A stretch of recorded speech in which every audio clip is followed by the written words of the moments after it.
this phrase Queen Consort was a bit odd. And then when the palace insisted for the first few months of her reign that she had to be called Queen Consort, we all thought, well, certainly we at the Times thought, what is this? What is this title? It's just nonsense, because everyone who's previously been in that position has been simply Queen. Just 3 years ago, palace sources told the Times that Camilla would never be Queen. They carried on insisting that she would become Princess Consort when Charles became king. Well, the plan has changed. We were told to call her Queen Consort.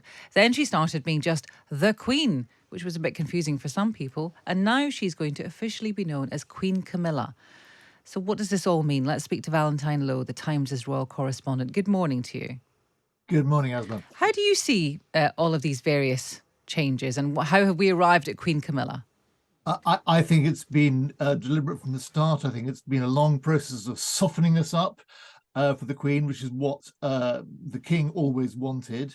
The first clue to this came several years ago, because the Clarence House, Charles's old headquarters, had always stuck to the line that she was going to be Princess Consort.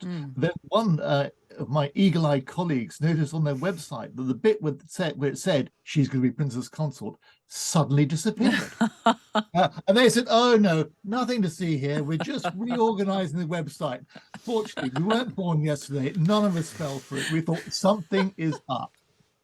And then, of course, it was a very good move by the late Queen last February for her Platinum Jubilee to announce that she wanted Camilla to be known as Queen Consort. It sort of opened us up to the idea of Camilla as Queen, and I think given that Queen Elizabeth had said it, everyone accepted it. So that was a great stroke, and I think it made Charles and Camilla very happy indeed.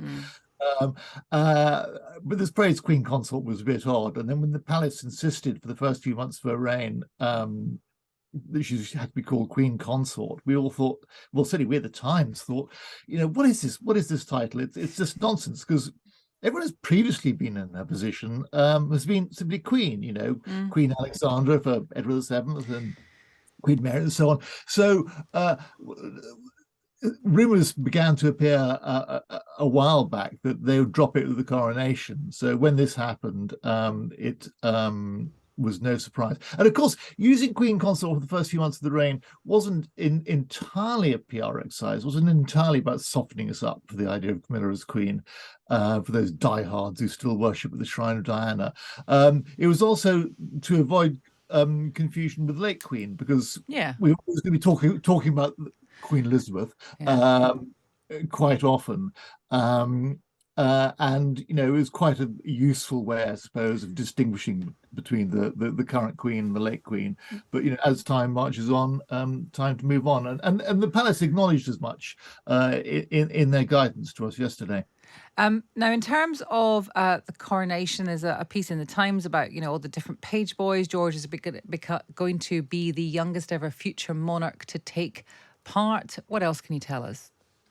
Well, we've got these eight page boys, pages of honor, we should call them, and 4 of them are members of Queen Camilla's family. So there are 3 of her grandsons and her great nephew. So that it's a kind of it strikes a personal note. I mean, because the coronation is a thing of sort of formality and tradition. I guess it could almost be a bit alienating. So for the Queen to have familiar and much loved figures carrying her train, however long that's going to be, I think it strikes a kind of modern and not exactly informal, but certainly more personal note. We also had the invitation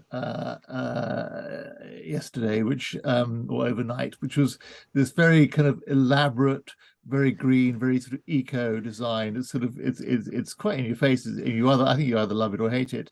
But it's extremely striking. And it features the Green Man, this sort of mythological figure from darkest bits of English history and folklore. It's a very. Do you see Carolean? Yeah, let's say Carolean. It's a very Carolean design. Let's say Carolean. Let's do that. Valentine, thank you so much. And if you like that, you can listen to us. We're Stig and Asma. Have you forgotten? Well done. Every Monday to Thursday on Times Radio Breakfast.